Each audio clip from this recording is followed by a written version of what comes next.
माननीय मुख्यमंत्री एवं जोगाण मंत्री एवं अन्य पदाधिकारी माने जाई घोषणा करथिले जे जदि कौनसी प्रकार एक्सप्लॉयटेशन शोषण चाषी मान को करा जिवो तबे से माने को जेल को पठा जिवो एवं विभिन्न जिलार दायित्व रे विभिन्न मंत्री मान को मध्य रखिले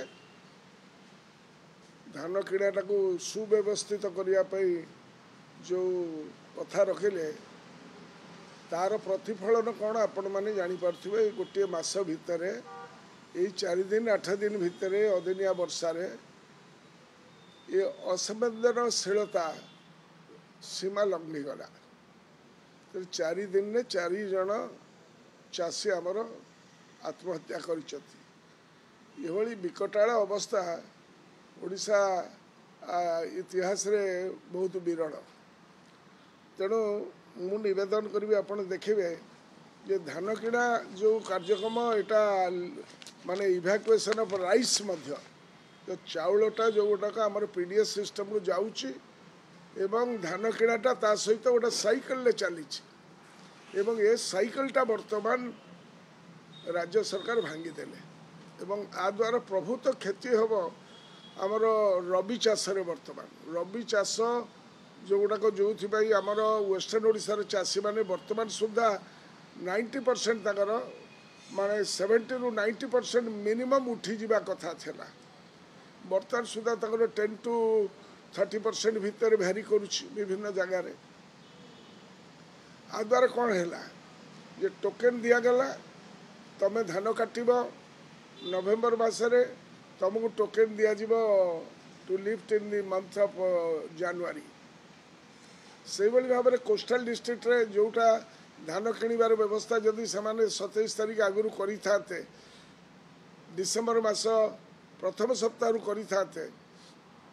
जो जो जगह धान कटे होता से चाषी मानकर धानटा चली जाई पारता किंतु बर्तमान ताकू कोस्टल डिस्ट्रिक्ट प्रायतः विभिन्न जिला मानक आगामी 3 तारीख पर 3-4 तारीख पर जाइना लिफ्ट करा आ भर या द्वारा कौन है अभावी बिक्रीटा बढ़िला आमर गोटे धारणा थिला जे माने आमर बॉर्डरिंग जिला जो गुड़ी अलगा राज्य सहित संलग्न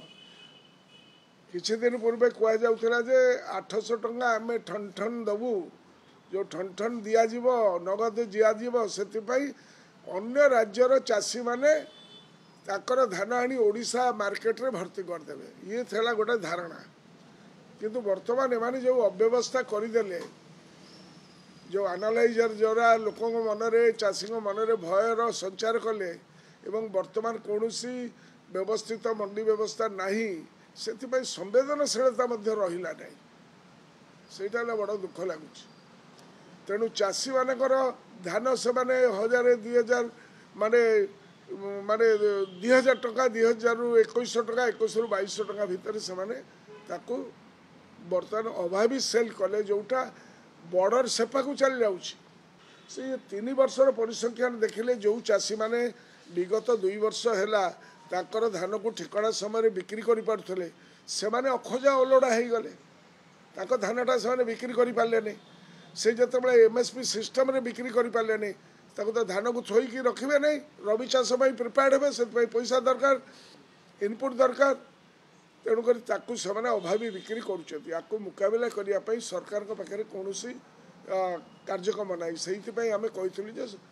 तुम्हें सबू दलर लोक मान सहित चाषी नेता मान सहित गोटाए आलोचना पर्यालोचना करी तार